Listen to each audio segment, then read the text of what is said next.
Kembali nih ke Gus Malik Chandra nih berkaitan dengan hati yang tersesat. Sudut pandang panjenengan gimana nih Kang? Silakan. Hati yang tersesat ya? Iya tadi. Wah.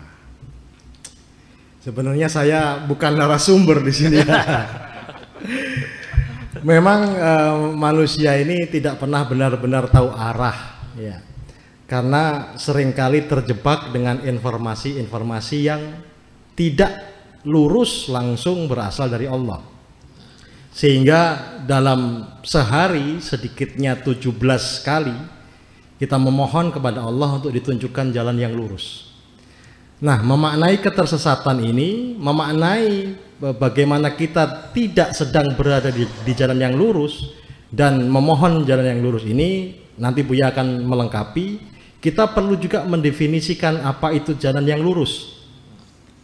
Ini saya pikir juga ada di gelombang cinta Buya yang sungguh lengkap ini. Jalan yang lurus menurut definisi Allah ternyata siratal ladzina an'amta alaihim, yaitu jalan orang-orang yang engkau beri kenikmatan. Mohon maaf Buya, nanti kalau salah mohon diluruskan. Jadi jalan yang lurus adalah jalan yang penuh dengan kenikmatan, jalan yang penuh dengan kebahagiaan. Tadi ada tentang berbagi kebahagiaan ya Buya ya. Ya. Jalan yang penuh dengan kebahagiaan. Nah, kenikmatan ini perlu dinaikkan kelasnya menjadi kebahagiaan. Bagaimana agar kita bisa meningkatkan kelas kenikmatan menjadi kebahagiaan? Ternyata dengan cara berbagi. Ya. Dengan cara membagikan kenikmatan yang kita miliki, seperti yang Rasulullah sampaikan. Jangan hanya mendapatkan aroma dari masakan kita, tapi kirimkanlah masakanmu kepada tetanggamu, ya, membagi kenikmatan.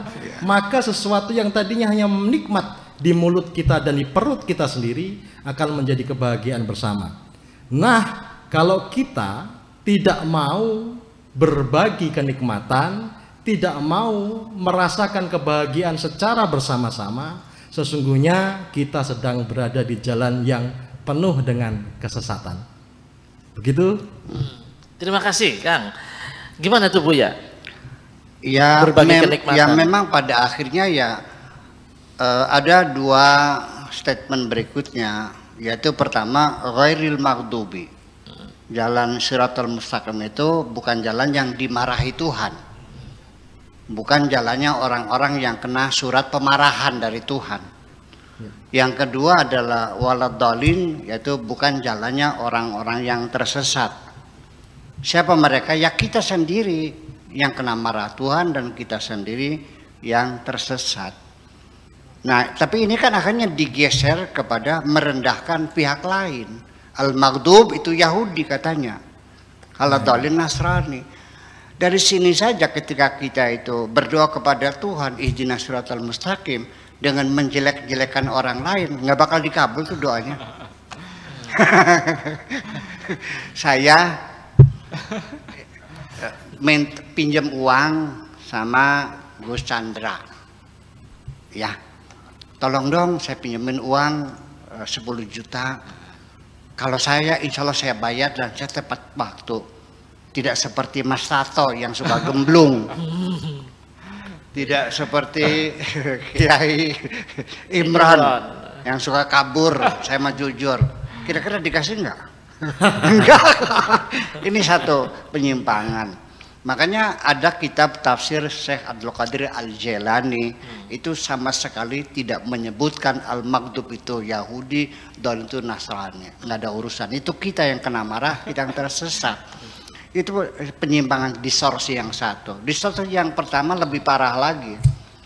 Akhirnya dimasukkan dalam mitos sebagai mitos. Shiratal Mustaqim itu adalah di atas neraka. Yang tajamnya seperti rambut dibelah 7.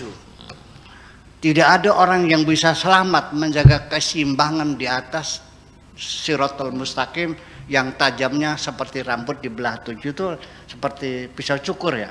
Lebih tipis lagi. Ya terbelah semua kan gitu. Sehingga kebanyakan orang semuanya akan terjatuh dari itu. Ini kan menjadi mitos. Ini dari mana? Shiratal Mustaqim itu kan di dunia jalan yang benar, yang lurus, bukan di atas neraka. Neraka sudah nggak ada urusan. Ini dari mana ceritanya saya nggak tahu, tapi ini menjadi cerita yang sangat populer sekali. Karena pada zaman periode awal penafsiran Quran itu banyak masuk mitos-mitos. Saya kira seperti itulah. Gitu. Oke, jadi pada akhirnya ya bukan halusnya jembatan, tapi halusnya hati kita ini. Kira-kira diasah otak biar tajam. Ya, jadi perlu Siratal Mustaqim juga perlu ada ketajaman perasaan, kelembutan hati dan sebagainya. Karena bagaimanapun juga ketika orang hatinya tidak lembut, sulit merasa bersalah itu. Percayalah, sulit sekali. Kalau orangnya hatinya lembut, melihat cara orang memandang saja sudah paham kok. Kalau Anda tidak lembut hatinya, tuan rumah sudah sering menengok jam tembok, Anda nggak pulang-pulang kok. Betul nggak? Ya udah pulang, jadi daripada diusir. Gitu kira-kira. Saya kira begitulah. Jadi gestur tubuh, body language, ya kan gitu. Stres yang ucapan orang itu kan menggambarkan perilaku batin seseorang. Yang kita harus paham. Saya kira ini untuk pengalaman itu kita perlu jam terbang yang panjang juga sih. Makasih.